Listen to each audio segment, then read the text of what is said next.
Hello there, beautiful people. Welcome to the first ever episode of my brand new podcast, The Sara Show. My name is Dr. Sara Otung, and I will be telling you all about my journey from being a full-time medical doctor for the NHS to being an actress at the National Theatre, chasing and living my childhood dream. In this podcast, I'm going to be talking about my decision to leave full-time medicine, the decision to chase my childhood dream, and all of the challenges, the auditions, the self-tapes, all of the things that have come along with it. Now, don't get me wrong, I'm very, very much still on that journey. But I think that one of the benefits of this modern day and age is that we can share with each other and learn from each other. And the truth is that over these last 3 years of my very new young journey into acting, I've learned so much that I would love to share with you. On this podcast, I will be talking about all things medicine to acting. So finances, applying for jobs, auditions, callbacks, lessons, balancing medicine while doing a whole other career. All of that, we will get into it. I'm no expert. I'm just living my life, figuring things out the same way that we all are. But there are some things that I've learned I would love to share with people who want to hear it. And I thought that the best way to do that would be via a podcast that you can just pop on in the background, listen while you do your laundry or whatever it is that you're doing. One of the biggest triggers for me starting this podcast was a video that I made that recently went viral. Now, this video basically shows me sat in my car crying, as I did quite often while working full-time as an NHS doctor, to me getting ready to go on stage for one of the biggest shows at the National Theatre, on the biggest stage, and just absolutely loving my job. I don't know why I'm filming this, because I think the odds of me actually posting this or including this in a vlog are very low. I do love my job, but I feel like I cry too much. Like, I feel like if you love your job, oh my gosh, you shouldn't be thinking about quitting every day. This is my job. This, like sitting in my car crying, saying I don't want to do this, this is not who I am. This is not the best of me. I'm a really diligent, hardworking person. It's just so hard. Alright, I'm quitting my job tomorrow. I'm gonna do it. I'm gonna do it. Oh, I'm so excited. Lord help me. What am I gonna do for money? Lord God, please give me money, I pray, in Jesus' name, amen. That video has almost 1 million views on Instagram and hundreds of thousands of views on YouTube and TikTok. And I think one of the reasons for that is not just because of me. In fact, I think it has very little to do.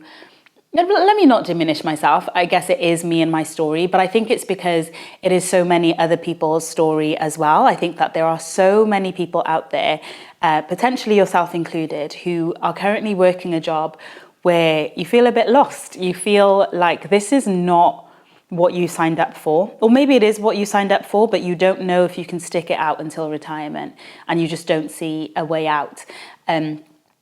And from the messages that I've received and the comments that I've received, sorry, that was my tummy moving. I did just eat some jollof rice before I started recording this. Sorry about that. I don't think I'll be editing it out either. Okay, maybe I should put in some disclaimers right here. First of all, this is a very casual podcast. I'm gonna sit, I'm gonna chat, because I need a low bar of entry. So low expectations. Another disclaimer is that I am not an expert in acting. I hope to be. Come back to me in 40 years and I really hope I'll be able to show you this amazing list of accolades and awards and moving scripts and performances. The truth is, I am Sarah from the valleys, and there is quite a lot that we learn in the early days, and I can see how easy it would be to forget what I've learned so far. So I've decided to just share what I've learned so far so people can benefit from it, and not wait until I get there. Because by the time I get there, the process that I've used to get there might have already changed. So if I share it now, then people can take this information and do with it what they will. But yeah, if you are in the position where you're in a job and you want a change, or there's a dream that you've wanted to go for a long time, and you don't know how, you don't know where to start. You're like, is this even possible? Am I allowed to make changes as an adult? Then I think that this is the podcast for you. And I really hope that from what I share, you're able to just enjoy listening, but also to get something from it, maybe the confidence or the boldness to take your own steps of faith and to live your life to the full. I do believe that what we experience and where we go in life has a lot to do with where we started, right? We're all just born. And so what I'd like to do on this first episode, before I get into the details of auditions and all of the nitty-gritty of crafting a career in acting, I would love to tell you a little bit more about myself in this first episode, because I think that will really be helpful in giving you some insight into why I think the way that I think, why I've made the decisions that I have, and how I have, by God's grace, managed to go from being a full-time doctor to a working actress. Yeah, so starting from the beginning, hi, I'm Sarah, I'm Welsh, I'm from the Valleys, so I grew up in South Wales. My parents are Nigerian, so they were born in Nigeria, I was born here, so I am also Nigerian. I'm a Christian, I grew up going to church, and all of those things have shaped me into who I am today. The way that I was raised was very much with education being a very high focus. So if you are Nigerian, or if you know any Nigerians, you know that they love a degree. Both of my parents have 3 degrees each. Both my sisters are lawyers. My brother is an engineer doing a PhD in cybersecurity. My other brother studied economics, became a coder. So the question wasn't whether or not you're going to uni. The question was, are you going to apply to Oxford or Cambridge? And will you apply for medicine, law, or engineering? Obviously, as the youngest of 5, so I'm the youngest of 5 in a big family of 7, my siblings had taken the other options, so I applied to study medicine. Now, don't get me wrong, there was a big part of me that wanted to apply for medicine, but it was also kind of me following the script of what is a good Nigerian daughter, and I was grateful for that. You know, I don't want to put down my parents at all. I'm incredibly grateful for all that my parents have given me. I'm just giving you some context so that as I go on to discuss my thought process, you can see where it's coming from a little bit more. So I'm sat there 17-ish years old. No, 16 I think I would have been when I started the applications for medical school. Wow, that is young, isn't it? Goodness me, we make people decide so early, don't we? That's another conversation for another day. Anyway, I was 16 years old, deciding what to do for the rest of my life, deciding that I would apply for medical school. And being the achievement-oriented girl that I was, and probably to a degree still am, I decided to check the statistics of how likely I was to get into medical school. Now, growing up, back in the days when Britain was part of the EU, one of the statistics that I knew was that the area that I lived had the highest teenage pregnancy rate in Europe. That was something that adults loved to warn me and tell me about. There I am, trying to find out what are the odds of me actually getting into uni as a young black girl from the Valleys. And no matter how much I searched, I found that I couldn't find the statistics, I couldn't find the odds. The reason for that was because there just weren't enough. There weren't enough young black girls from the Valleys applying for medical school. And at first I felt a bit sad. You know, I had experienced all kinds of things growing up, and I'd very much seen the way that the world can respond to different people based on their skin colour. So there was a part of me that felt quite discouraged. However, the other part of me, I remember saying to myself, well, I guess I will have to write the statistics myself.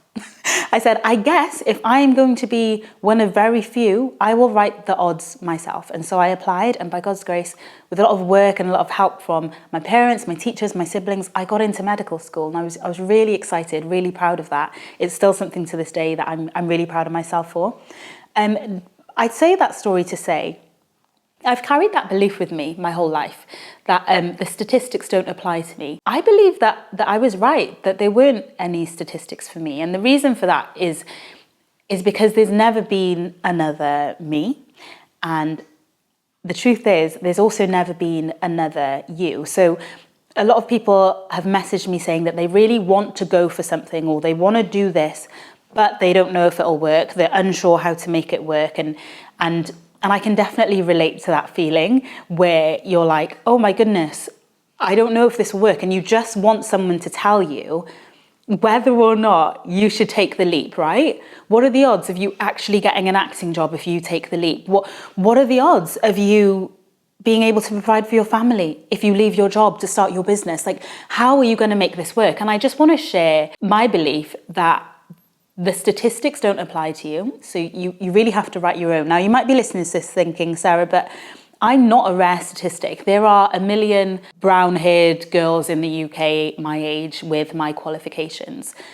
And there might be, but they're still not you. There's never been another you, and there never will be another you. And the story of your life is one that you get to write. You are the only person who holds the pen in your hand. At some point, I have to take responsibility for, and I have to pick up the pen of my life and write my own story. When we look to the odds, when we look to statistics, we are often looking for someone else to tell us what is going to happen at the end of our story.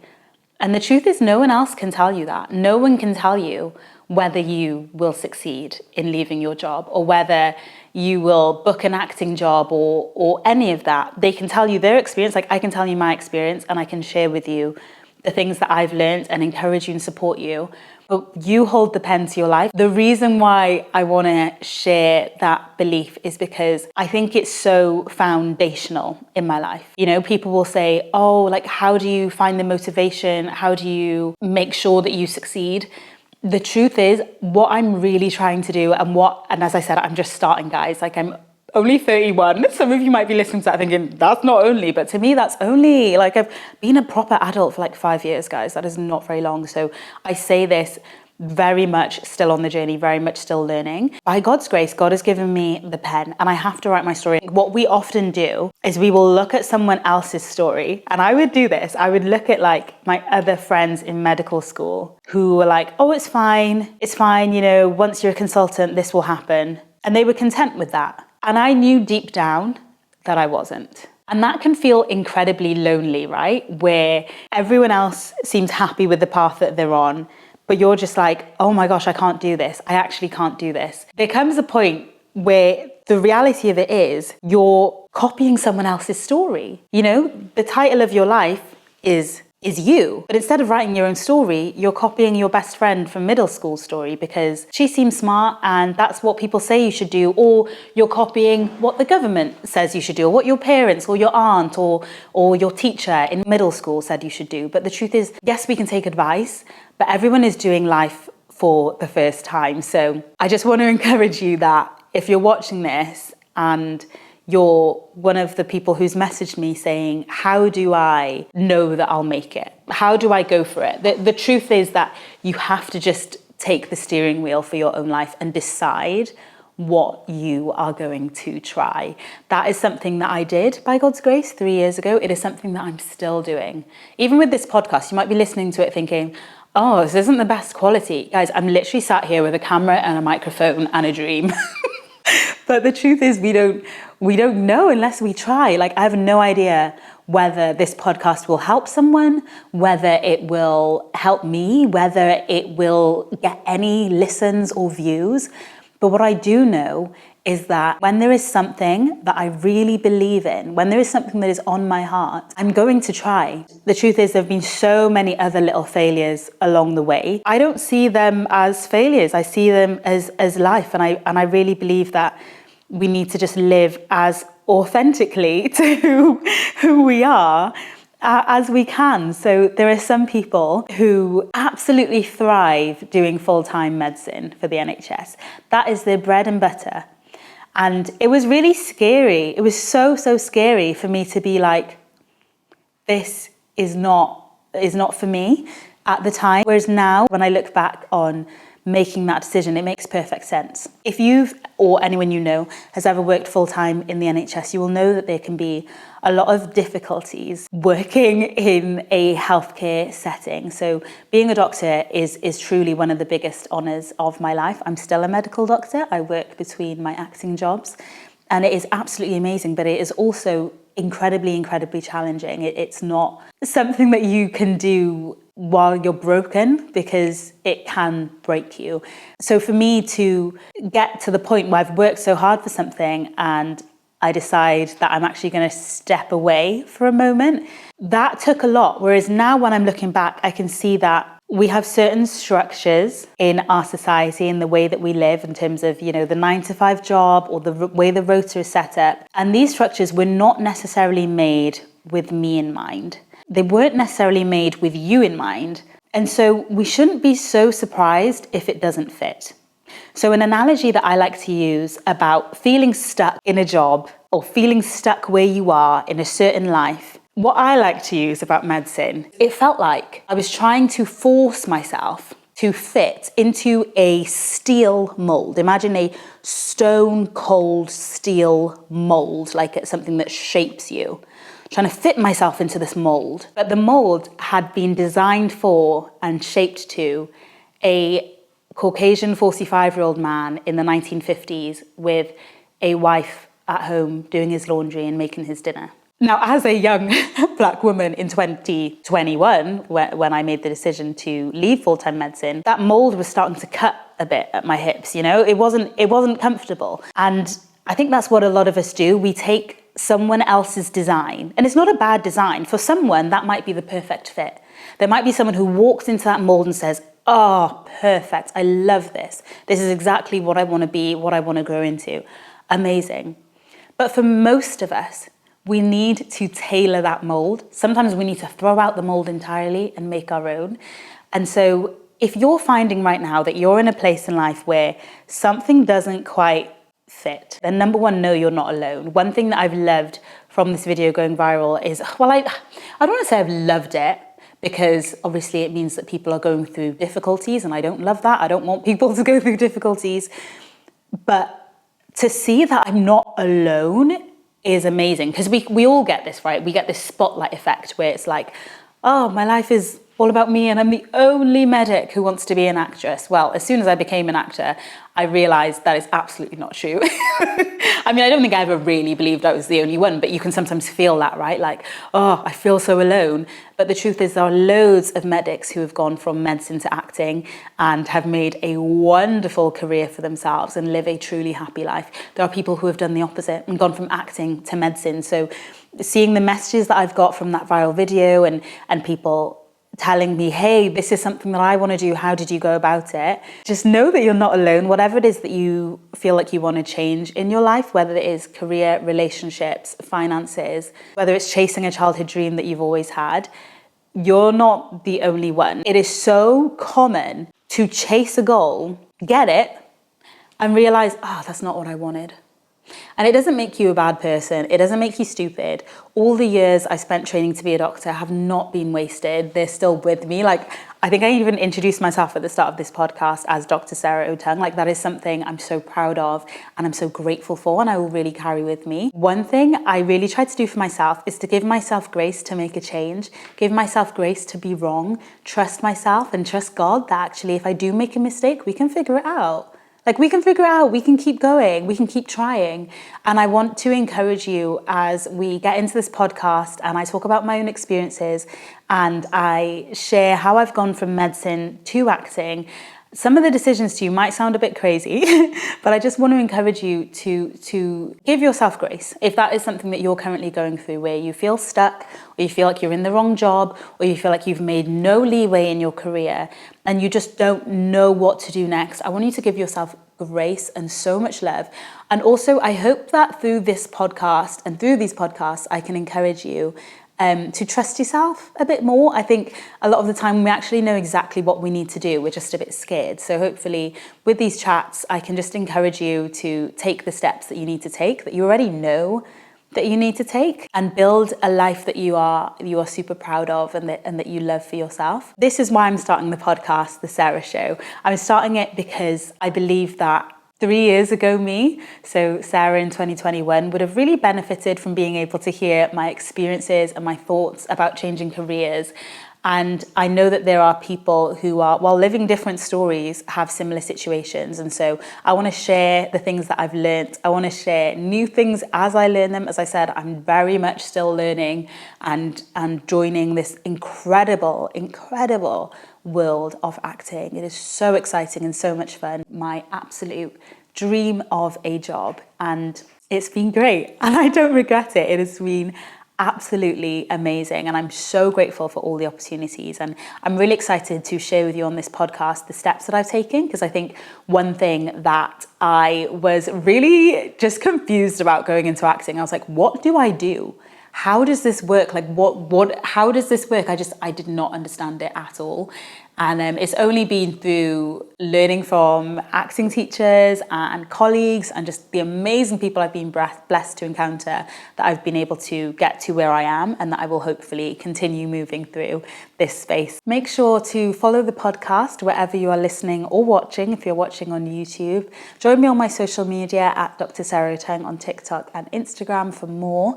And let me know in the comments what specific topics you want to talk about and you want to hear about. I'm so excited to get into the details of this journey with you. And that is it for the first episode of the Sara Show, because I could talk for whales, you guys, so I'm going to just stop myself there. But I want to say thank you so much for listening. It's been a very chill, chatty episode just to introduce the concept of this show. And I hope that you'll stick with me, and I can't wait to see you in the next episode. Thank you so much for listening and watching. I will see you soon. Bye.